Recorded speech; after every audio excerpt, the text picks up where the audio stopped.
a little shy, so you got to give him a big round of applause. Here's Jamie Bandera.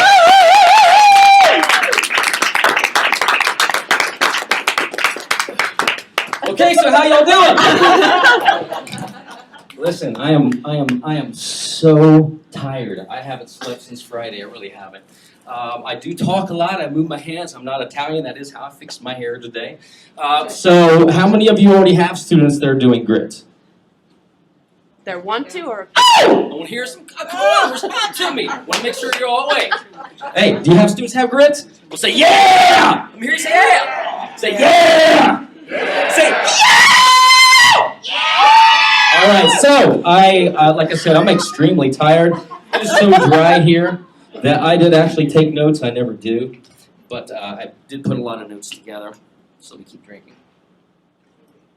Do we have any concerns about grit?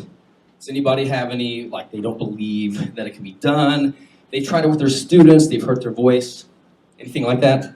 Well, I have no clue how you could do it safely. So Okay. I don't even know enough to have concerns. Okay. Can I interject one thing real quick? Yes. What the heck is grit? I know it as a breakfast. Okay. Grits. Well, what we're doing today is covering. Grit is a vocal effect, so it's distortion. It's like when you turn on your guitar and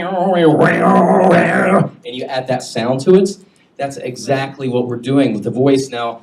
I've been doing it since like 1986, playing in bands. I had to sing AC/DC and stuff like that, and it was really hard on my voice. It took a long time to figure out. But what I found playing with a lot of these different exercises that I kind of created on my own is that when you get into it, it's actually kind of comforting. It doesn't really hurt your voice.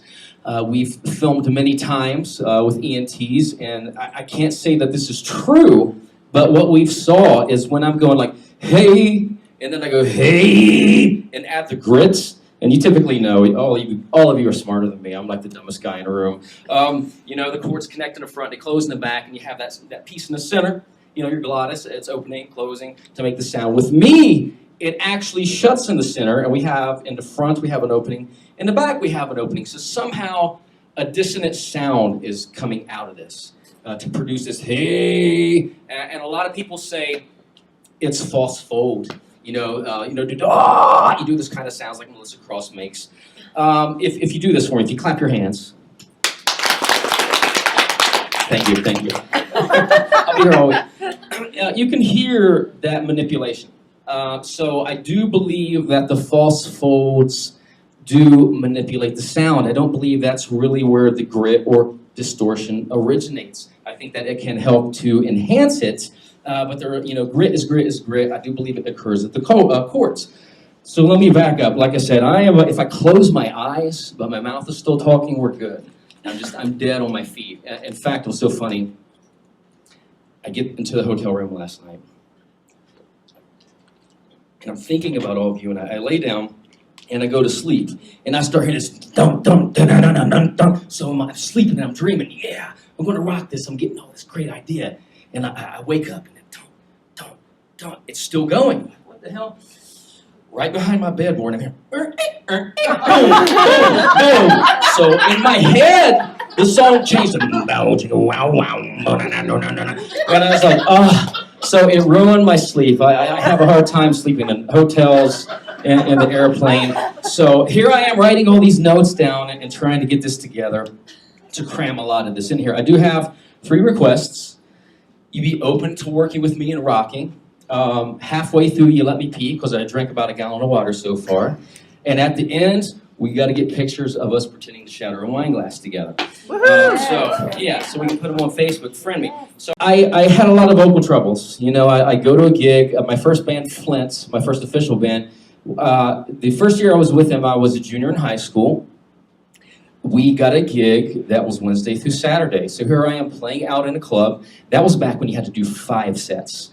So I would sing all night, get up, go to school, and I'd be like this. But I was okay because when I got back to the gig, I sang Talk Dirty to Me by Poison. That was my warm-up. I didn't know anything about low bubbles or anything like that. So for me, I thought there's got to be a method. And there was a band called Nitro. a singer named Jim Gillette, and when I saw their first video, Freight Train, he was like, ah! This crazy high voice all the time. I thought, how was he doing that? And I went to a concert to watch him. He sounded just like he did, in the video. And I said, hi, Jim. Hi, Jamie. He had this really deep voice, and I'm like, oh my gosh. So I got his program, a Vocal Power, and it had like a Z-A-Y-A-L-A mind. These real ducky robotic sounds, and they did kind of hurt my throat at first until I kept bugging him and bugging him. And he would kind of help manipulate it for me, have me change it, make me sing them softer. Then Still Heart came out, then Vincent Invasion, Bullet Boys. I'm going to these concerts and meeting with these singers and asking question after question. It wasn't good enough, so I moved to Hollywood. I studied at VIT, a Musicians Institute. No disrespect to the school, but I think I came out dumber than when I went in. I really did. They were just getting started, and it was just so overwhelming and confusing that I thought I need to go back to just bugging rock stars. So then I started bugging Jim Gillette again, taking some lessons. Elizabeth Sabine, if any of you have heard of her. And it did start to help me improve my voice. Thomas Appel was another one. All three of those coaches really helped make a difference to me. But they weren't talking about the grit, it was all the high singing, stuff like that. So I just took it for granted. I had been doing it long enough. I just naturally started to do it. And I didn't even want to become a vocal coach. I really didn't. And I think it was 1993, before I met Thomas Appel. I had a little bit of money, wasn't working a lot, and I could buy Thomas's program, Can You Sing a High C Without Straining? Or I could purchase the 7 Secret Steps to Superstar Singing. And I'm like, whoa, that's got to be it. So I buy this VHS tape for all of you young people. There's this thing called VHS tapes we used to have. And I put it in, and this guy's like, hey, man, I'm zippy bop bop boop bop. Hey, I want to show you how to sing jazz. Here we go. You want to sing high? Beep. And I'm like, what did I just watch? It didn't really help me. So then I got Thomas's stuff and kind of went on. And so finally for me, I'm getting somewhere, trust me. Again, I'm fixing my hair as I'm up here. So about 1996, this friend of mine, Troy, came to me and he's like, how do you sing so high? I don't know. Can you teach me? I want to sing a song called Pull Me Under by a band called Dream Theater. I was like, man, I can't stand Dream Theater. I can't stand that band. But all right.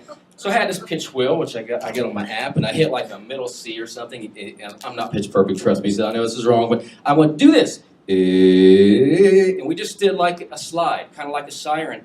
And I literally had him 5 notes higher in full voice that day than he ever been before. And then he went home and tried to sing the song. He couldn't make the connection. And I remember Thomas said, hey, it doesn't happen like that. You really got to reinforce, you got to train your voice before you move on into the consonants and the manipulation of the vowels. So long story short, 10 years later, I'm James LeBrie from Dream Theater's vocal coach. So it's it's kind of come full circle. Jim Gillette taught me to shatter glass. That's why I've been on all these shows around the world. I've written about a dozen books on voice, videos, apps. But I never really knew that singers had a desire for grit. And I can admit this on tape. I've been doing this for a while, but in 2010, I get a phone call from this lady, and she says, hey, have you heard of Trans-Siberian Orchestra? Yeah, I kind of know who they are. Do you have any students that can do the stuff like you do? And I started thinking, I was like, well, I don't really know. I don't really do a lot of grit. Just, when they asked me, they said, well, would you come to New York and try out for us? And I was actually doing Dr. Oz like a week later. So I said, yeah, I'll audition.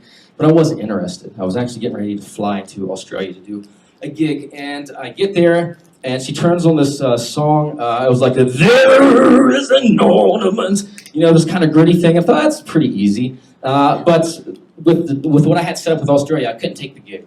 But she gave me, the tickets to the show. I watched them in December. I was blown away. I was like, oh my God. So if you've ever seen TSO, if you haven't, you got to see them. They're the epitome of doing this grit stuff. So I really got into it more then. And I already knew Melissa Cross. And I was like, okay, she's doing the death stuff. So maybe I should focus more on the Bon Jovi, the Alice in Chains, the AC/DC, and stuff like that. So that's how I kind of got into it and really started pushing. We talked about the headboard. So,